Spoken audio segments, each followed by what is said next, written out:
Hello guys! Welcome po. Collective reading po tayo ngayon. So, tingnan natin kung ano yung current energy ng person mo. So, be open-minded po. Hindi halos lahat makaresonate. Thank you nga po pala sa mga nagsusubscribe, sa mga bumabalik. Maraming salamat po. So, ngayon, titingnan natin kung ano yung current energy ng person mo. So, be open-minded po. Ayan. So, start na tayo. Give me the message. Ano ba yung energy ng person mo ngayon? Ano yung kanyang nararamdaman? Ano yung sitwasyon niya? So, lumabas ang the star reverse. So, dito, no, meron din dito na Four of Pentacles reverse, Page of Wands reverse, Knight of Cups upright. So, may lumabas ang Queen of Cups reverse, Two of Swords. So, meron ako nakitang Virgo, Taurus, Capricorn. So, meron din ako nakita dito na Aries, Leo, Sagittarius, ano. So, medyo isod-isod ko lang to ng konti. So, meron din ako nakitang Virgo, Capricorn, Taurus. Ayan. Malakas din yung Taurus dito. Aries, Leo, Sagittarius, Scorpio, Cancer, and Pisces, Gemini, Libra, and Aquarius. Nangingibabaw si Taurus, si Gemini, si Aquarius. Okay? So, tingnan natin ngayon kung ano yung energy niya ngayon. So, lumalabas dito. Meron kang tao dito na, alam mo yung tipo na nakakaramdam to ng lungkot. Parang hindi siya masaya sa mga nangyayari sa buhay niya ngayon. Ano? Para bang wala siyang accomplish na nagaganap dito. Okay? So, takloban natin to. Masyado siyang boldy. So, dito, no, lumabas ang Ace of Wands and the Star Reverse. Itong taong ito, lumalabas dito, hindi siya malungkot siya sa nangyayari dito. Hindi niya maramdaman yung accomplish dito.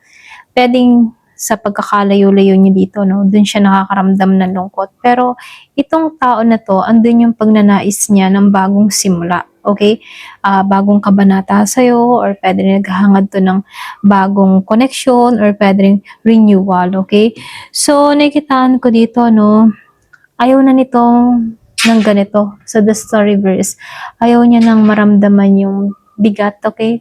Pakaramdam niya kasi dito, siya yung bang tibong itong nararamdaman niya dito sa the Star Reverse, feeling niya baga, walang nangyayari sa kanya, okay? Kumbaga, itong tao na to, gusto niya ng bagong environment, bagong experience, or pwedeng bagong trabaho, or bagong yung mga bagong simula, ganun, ano. So, lumalabas dito na ayaw niya na dito yung bigat na nararamdaman niya dito. So, pwede ikaw, energy mo rin to, no? Kung meron ditong Aries, Leo, Sagittarius, para bang naghahangad ka dito ng bago, para bang nauumay ka na ganto-ganto palagi yung routine mo, no? Gusto mo ng pagbabago, okay? So, dito, nakikitaan ko rin dito sa Four of Pentacles reverse, then sinabayan siya ng Eight of Wands reverse. So, nakikitaan ko dito, medyo mabagal yung nangyayari. Para bang meron kang iniintay dito, pero ang bagal-bagal ng sitwasyon para sa'yo. So, lumalabas dito, no, handa ka na naman handa ka na sa pagbabago, okay? So, dito, no, yung iba sa inyo, meron kang, yung bang tipo na, pagdating sa stability, medyo nahihirapan. Meron akong nakita ditong person ka, or pwede ring sitwasyon mo rin to, no?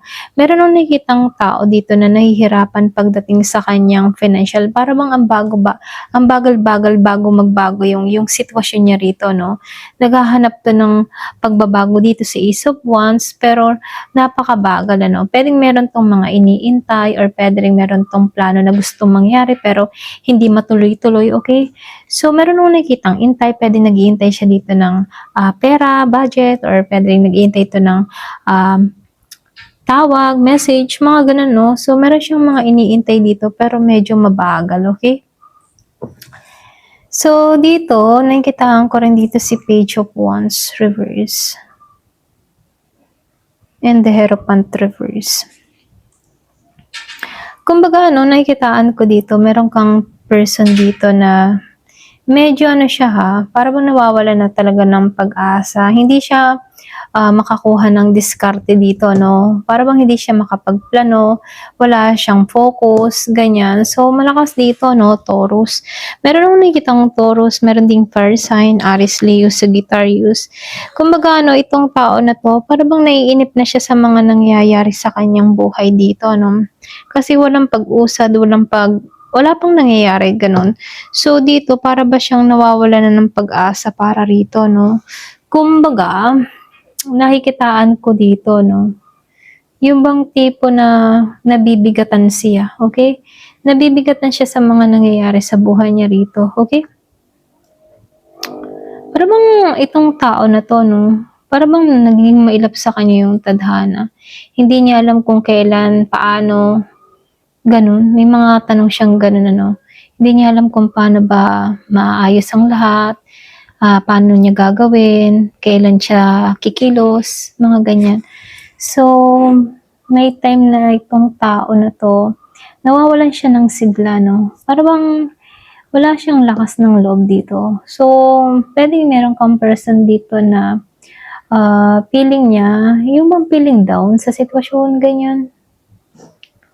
So, nakikitaan ko dito, andun naman yung pagnanais ng tao na to sa'yo, no? Meron akong nakikitang Pisces dito. Handa siyang ibigay yung kanyang pagmamahal, pero naghihintay lang to ng oras, timing, or hindi niya alam kung paano ka ba aalayan dito, no? Paano ka ba kukumbinsihin, ganyan? Paano ka ba malalapitan dito? Pero yung tao ito, no, andun yung pagnanais niya sa'yo. So, dito, no, nakikitaan ko rin dito. May time na ginigising tong tao na to, or pwede rin nagising na rin to, no? May mga tanong siya dito, pero andun yung pagnanais niya dito sa pagbabago. Okay, andun yung pagnanais ng tao na to na kumilos. Ginising, nagkaroon ng realization, or pwede rin sabihin na tauhan dito. Okay? Kaya lang dito, no, yung iba sa inyo, medyo nawawalan ka ng amor, gana sa taong ito. Kasi ramdam mo hindi kayo magiging stable pareho, ganyan. Para bang meron kang iniisip dito na hindi kayo magkiklik or hindi kayo uunlad magkasama, ganyan. Kaya yung iba sa inyo, parang nawawalan ka ng gana para rito sa taong ito. Pwedeng alam mo dito na hindi stable tong person mo, kaya para kang nawalan ng gana rito. Sa Queen of Cups, para bang wala ka ng amor, ganyan. Kasi hindi nito kayang ibigay yung pangangailangan mo, or hindi nito kayang ibigay yung gang gusto mo mangyari, ganyan. So, nakikitaan ko dito nawawalan ka ng emosyon, or pwede rin nawawalan ka lang talaga ng gana, okay? So, meron akong nakikitang Pisces, Scorpio, Cancer, then nakikitaan ko rin dito Earth sign, Taurus, Virgo, Capricorn.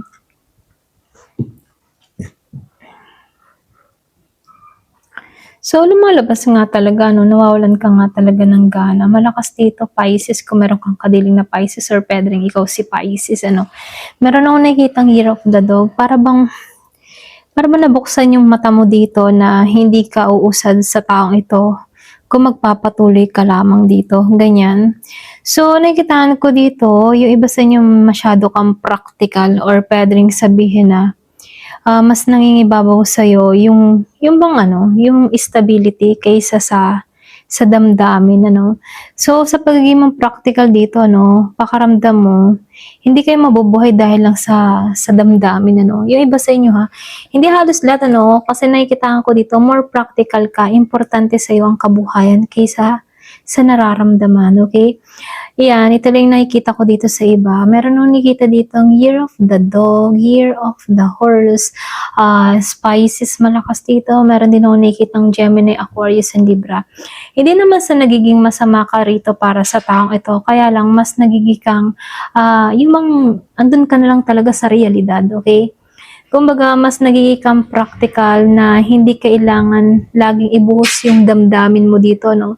Kumbaga, mas nangingibabaw sa'yo yung buhay, yung stability, yung mararamdaman mong secure. Pwedeng meron ka ditong kadiling na merong sakit, or pwede rin sabihin na walang trabaho. Kaya ikaw, imbes na magtuon ka sa taong ito, mas nagiging kang matalino dito na kailangan pagbuhusan yung sarili mo dito. Okay? Yun, yung iba sa inyo ha, hindi naman halos lahat. Meron lang ako nakikita ditong tao na mas nagiging siyang practical kasi yun yung realidad, ano. Ayan. So, dito, ano, sa King of Wands, reverse. So, nakikitaan ko dito, no, hindi ka attractive sa person mo. Ayan, meron akong nakikita ditong tao na hindi siya attractive sa person niya. Kumbaga, no, wala siya, yung hindi siya handang magbigay ng effort. Meron ditong taong hindi handang magbigay ng effort, para bang wala siyang gana dito sa person niya rito, ayaw niya, okay? Para bang tabang siya, ganun. Yung iba sa inyo, hindi naman halos lahat. So, comment ka na lang kung ganito yung nararamdaman mo. Or pwede ring person mo to, ganito yung nararamdaman niya sa'yo, okay? May tabang. So, dito, ano, sa The Lovers Reverse and the Page of Swords Reverse. Kumbaga, ano, nakikitaan ko dito, meron ka ditong person na yung bang tipo na nawawalan na talaga siya ng amor, okay? Pwedeng itong tao na to, meron siyang nakita sa'yo na ayaw niya sa pag-uugali mo, or pwedeng energy mo to na meron kang nakikita dito sa person mo na hindi kayo magiging maayos, okay, pag nagsama kayo, ganyan. Kumbaga, ano, nakikitaan ko dito yung pagiging yung bang tipong nag-iisip siya ng negatibo dito sa kanyang person. In the positive way naman. Alam mo yun, negative tingnan pero positive para sa kanya. Kasi alam niya dito na kapag tutuon siya dito, walang mangyayari sa buhay niya. Ganon, okay? So, ibig sabihin, ano, pwedeng meron kang person dito na pwedeng umasa na lang sa'yo, or pwedeng natauhan ka dito, nabuksan ng kaisipan mo dito sa taong ito. Ganon. Kumbaga, very young energy lang yung person mo dito, no? Very immature. Kaya dito, habang tumatagal dito, nawawalan ka ng pagmamahal. Yung iba sa inyo nun, meron kasi ako nakikita ditong taong nawawalan ng pagmamahal. Malakas dito, Gemini. Meron din ako nakikitang Libra and Aquarius, okay? So dito, no, para bang ayaw niyang kausapin, dinededman niya to, ayaw niyang intindihin, ganun. Para bang wala siyang ganang kausapin tong person niya rito, ganyan. Ayun, ito lang nakikita ko dito, no. So, comment ka na lang kung energy mo to, para bang nawawalan ka ng ganang kausapin. Ito, wala kang amor dito, wala siyang buhay, tingin mo dito negatibo, okay? Very immature, ganyan ang tingin mo sa taong ito. Okay? Kaya, yung iba sa inyo, mas pinili mong wag kausapin to. Okay? Kung sino man to, no? Meron akong nakikita ditong tao na ayaw niyang kausapin yung person niya kasi mas pinipili niya yung katahimikan niya. Okay? Or pwede rin ayaw niyang kausapin to kasi hindi na siya attracted dito. Okay? Ayan. So, sa judgment, ano, nakikita ko rin dito, the judgment and the hangman. Yung iba sa inyo, no, nakikitaan ko dito na para bang ginising ka dito, ayaw mo nang magpa-stuck sa sitwasyon na yun, pasensya sa ingay. Ayaw mo nang magpa-stuck sa sitwasyon, mas pinipili mo dito yung sarili mo, no? Kumbaga, yung iba sa inyo, may paggising, nagising, or pwede rin sabihin, pinapalaya mo na yung sarili mo sa mga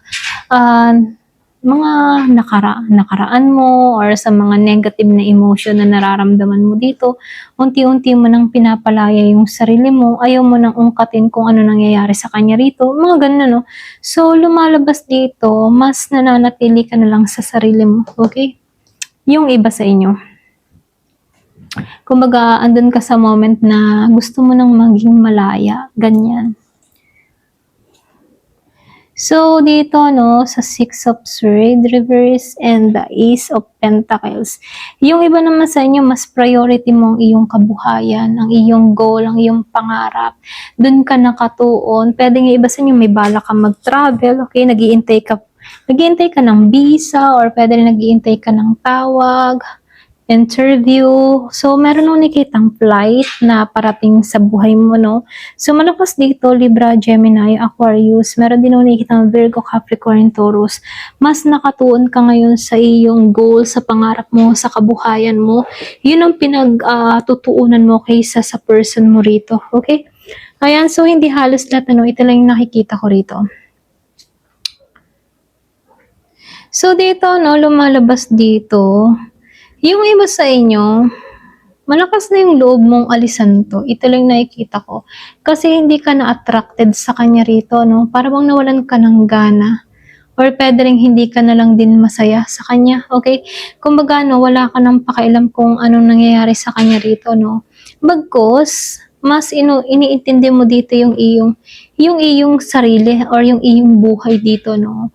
Doon ka nakatuon. So, nakikitaan ko dito, marami kang natutunan sa experience mong ito, no? Kumbaga, ngayon, meron ka ng direction na tinatahak, nagiging kang logic sa sitwasyon, hindi mo na pinaiiral yung damdamin, ano?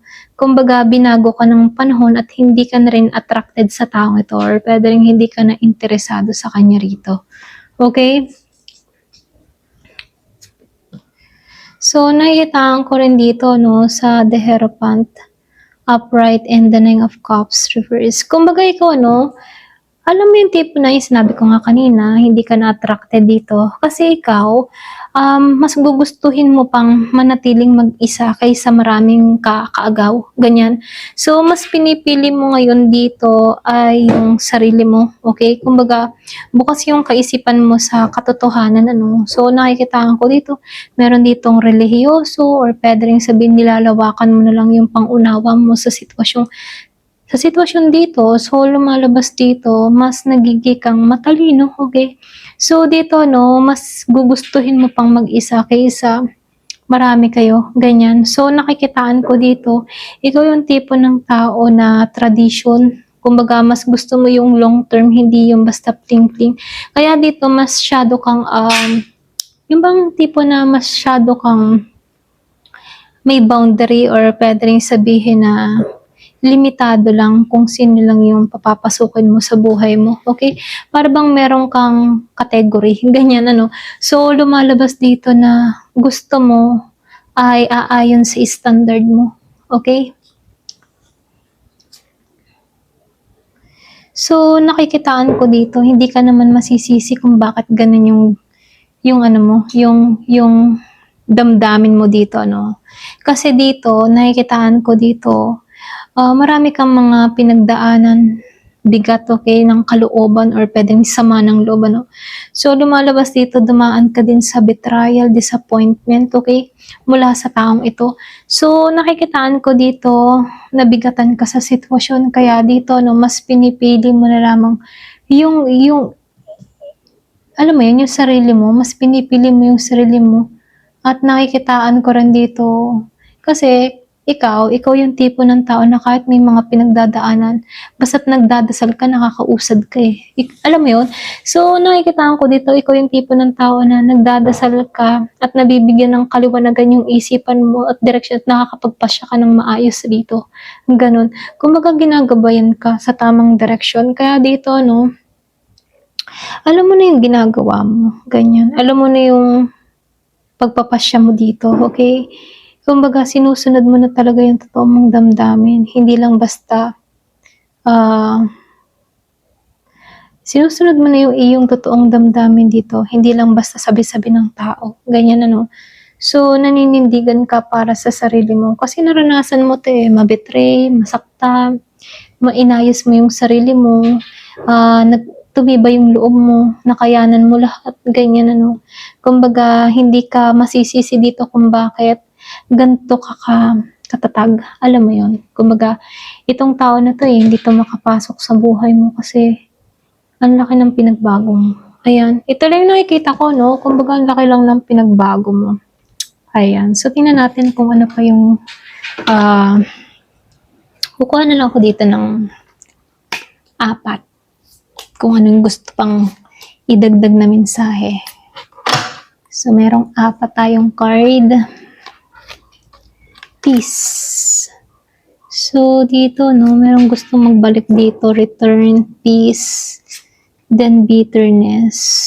Merong galit, ano. Meron ditong galit. Pwedeng galit itong tao na to dahil iba na yung tinatahak mo.